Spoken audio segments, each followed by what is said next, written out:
धुंधली रात थी। एक लंबी सुंदर ओरिएंटल लड़की सड़क पर खड़ी बस का इंतजार कर रही थी। उसके चेहरे पर हल्की ठंडक थी और आंखों में थकान झलक रही थी।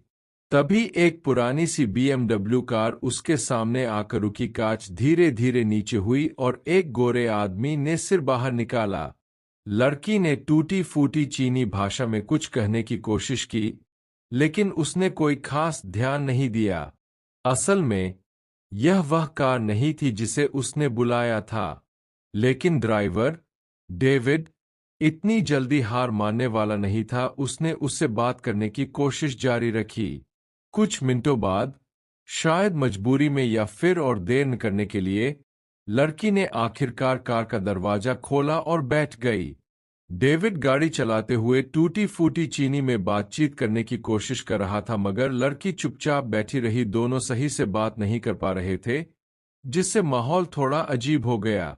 लेकिन फिर भी डेविड को लड़की पसंद आई। आखिर वह एक खूबसूरत लड़की थी जिसे नजरअंदाज करना मुश्किल था। कुछ देर बाद जब वे एक सुनसान सड़क पर पहुंचे, तो लड़की चुपचाप कार से उतर गई और चलने लगी। डेविड भी जाने को ही था कि अचानक उसने अपने पीछे एक शोर सुना। पलटकर देखा तो एक लंबा आदमी लड़की की कलाई पकड़ने लगा। तो डेविड उसे बचाने की कोशिश कर रहा था। लड़की जल्दी वहां से निकलने को कहा। डेविड कुछ समझ नहीं पाया, लेकिन उसकी बात मानते हुए कार मोड़कर उस जगह ले गया जो उसने बताई थी। जब वे वहां पहुंचे तो लड़की परेशान होकर सड़क के किनारे लगे कांटेदार तार को पकड़कर खड़ी हो गई। वह चिंतित लग रही थी। डेविड समझ गया कि उसके साथ कुछ गलत हुआ था। थोड़ी देर बाद लड़की कुछ शांत हुई और इशारे से बताया कि अब वह जा सकता है। लेकिन डेविड ने उसे अकेले छोड़ने की बजाय अपने घर ले जाने का फैसला किया। उसने लड़की के चेहरे पर चोट के निशान देखे तो उसे दया आ गई। उसने बर्फ लाकर हल्के से उसके घाव पर लगाया। लड़की ने उसे बाथरूम का इशारा किया और वह फौरन तौलिया लेने भागा। कुछ देर बाद लड़की बाथरूम से निकली। उसने बस एक तौलिया लपेटा हुआ था। उसके गीले बाल कंधों पर लटक रहे थे और हल्की भीनी खुशबू आ रही थी। डेविड थोड़ा असहज हो गया। सुबह होते ही वह नाश्ता बनाने में जुट गया। उसकी कुकिंग ज्यादा अच्छी नहीं थी, लेकिन फिर भी उसने लड़की के लिए 2 अंडे तले। उसका संकोच देखकर लड़की ने खुद ही कड़छी उठाई और खाना बनाने लगी। डेविड की जिंदगी में एक अनजान लड़की बिना किसी बचाव के अचानक आ गई। लड़की का चेहरा बेहद नाजुक था और उसका शरीर भी काफी आकर्षक था। कोई भी उसे देखकर अपनी नजरें नहीं हटा सकता था। वह इतनी बेपरवाह थी कि डेविड के सामने नहा भी सकती थी और सो भी सकती थी।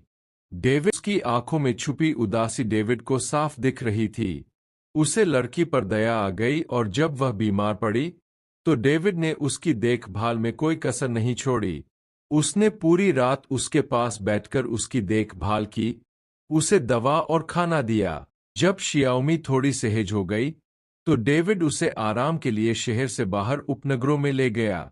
दोनों हरे भरे पहाड़ों और साफ पानी के बीच टहलते रहे।